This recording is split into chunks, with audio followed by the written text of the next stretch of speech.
Hello, everybody. Welcome to week 7 at Dover.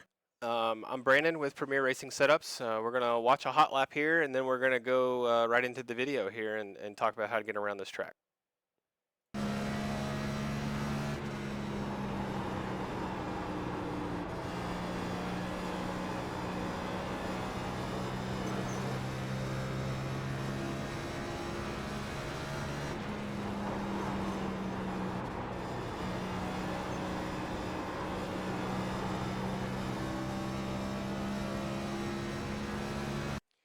All right.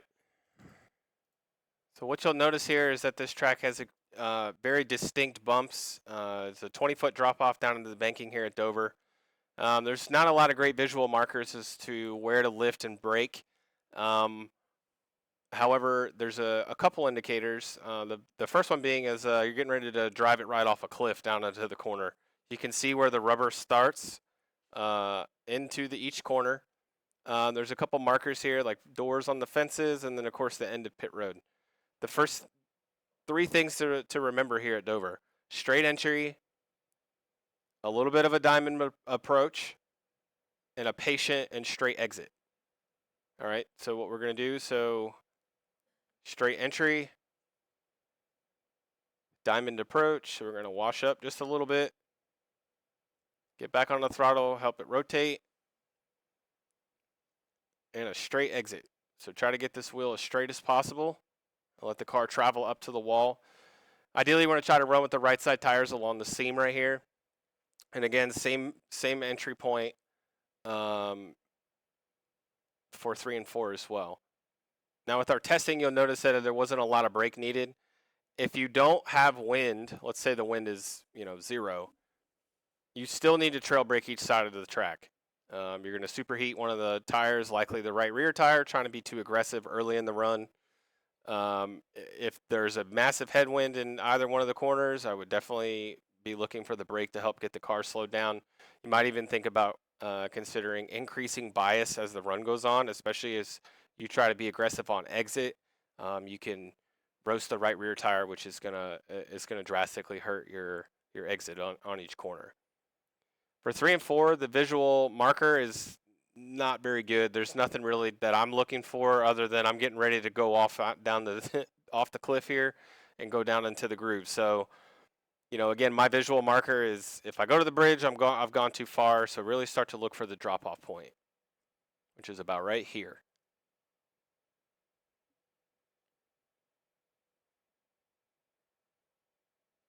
Now, when there's no wind and in one of the corners, you can likely drive the car a little bit harder into the corner and use the brake and have the same approach as a corner that you would have heavy wind or headwind going into that corner. So you can try to keep the balance as similar as possible through the run as long as you can.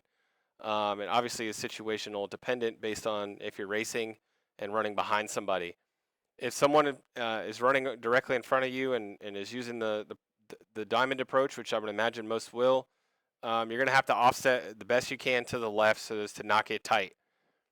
What you don't want to do here is be too far into the throttle on exit and then get tight right on exit because you're just going to plow up and hit the wall. That is a massive caution or wrecking point at this racetrack, especially right here off of 4, right through the Geico restart zone. People will just absolutely nail the wall. The other thing is people potentially backing up the entry too much.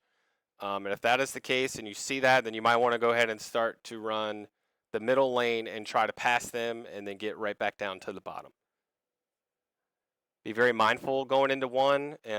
Really, each side of the track is to not be side by side if possible, unless it's early in the run or maybe after a restart and you get the tires cooled down. And if you have the ability to be able to do that, running side by side here is very dangerous. So manage your risk, manage your own race. This is very much so a driver's track. So, I would look to manage my risk. I don't want to wreck, right? I don't want to make it to the end.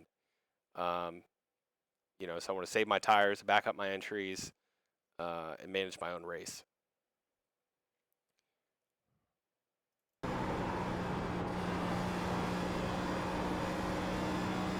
I want you to kind of see on this lap. So on this lap, I kind of drove it in a little bit too hard. I didn't use as much brake as I did before, and I want to show you what I had to do through the exit of this corner. So right here, I got back on the throttle. I'm up. However, I'm too high in the throttle, and I'm about to miss my exit. So watch what I had to do here. So too high right here. I'm full throttle, ready to go. It was very quick. So I actually had to feather the throttle.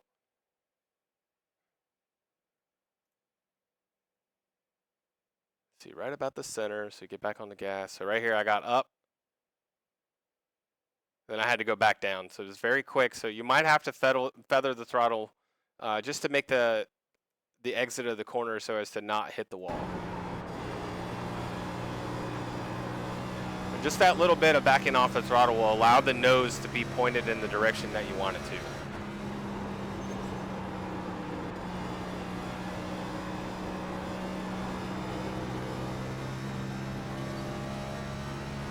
All right, so those are some laps, tutorial video here to get around Dover Motor Speedway, the Monster Mile.